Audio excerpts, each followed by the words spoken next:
আমার এখনো মনে আছে, আজকের থেকে ৩৫ বছর আগে মুন্সিগঞ্জে রিকাবি বাজার বলে একটা জায়গা আছে। কথা বুঝতে পেরেছে? কয় মাইজভান্ডার শরীফের হুজুর আসলে যেন কাফনের কাফন নিয়ে আসে। আরে নাউজুবিল্লাহ আউজুবিল্লাহ পরে আগে কথা শুনি। আমি কি করলাম জানেন? নেজাম মৌলানারে কইলাম, তুই তাড়াতাড়ি কাফনের কাপড় কিনি আন। কথা বুঝছেন? কাফনের কাপড় কিনি আন। ক্ষয় কিনলে আদি বেটা খাম আছে।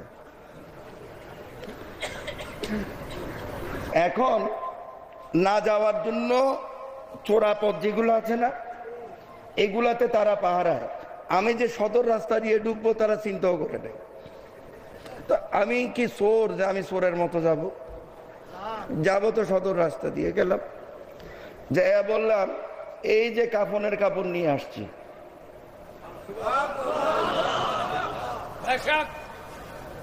মনত আছে না তোর? কত বলবো বলেন? তো মাঝে মধ্যে হাসি আর কি, এই সমস্ত কাজ কারবার দেখলে আসলে হাসি আসে, আসলে হাসি আসে, আবার দুঃখও লাগে। দুঃখও লাগে, হাসিও লাগে। কথা বুঝতে পেরেছে? এর জন্যই কতগুলো জিনিস আছে। আমাকে গৌসে জামান শফি বাবা বলেছেন,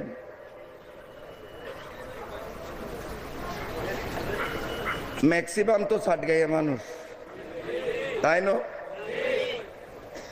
খদে তুই তোর প্রচার কোনোদিন নগরিবি,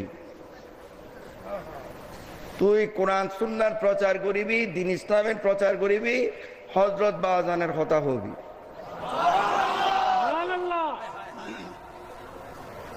সারা জীবন তো তাই করলাম।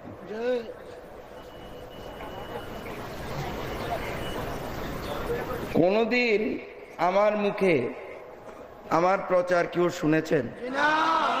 আল্লাহ আল্লাহ রাসূলকে সাক্ষী রেখে বলেন।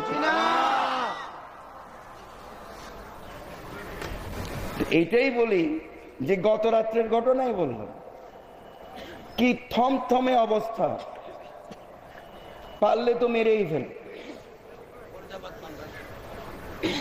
তুমি খালি একটা মাদ্রাসার কথা বলতেছো, এই তোমার আর্টসিন গেটে 7 তলা 5টা মাদ্রাসা খালি আমার স্টেজের পিছনে ছিল।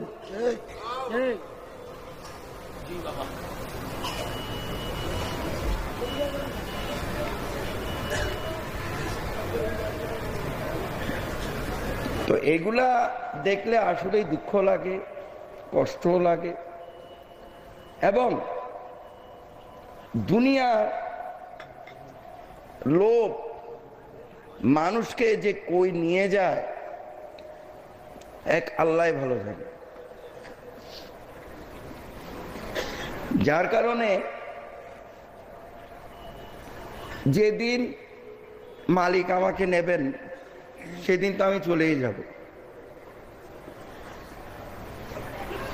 কিন্তু আমি যে কোরআন সুন্নাহর বাণীগুলো করে যাচ্ছি এগুলো মনে রাখবেন। এক সময় দেখবেন বর্তমানেও আপনাদের জন্য দলিল ছিল, ভবিষ্যতেও ইনশাআল্লাহ কিয়ামত পর্যন্ত দলিল হিসেবেই থাকবে।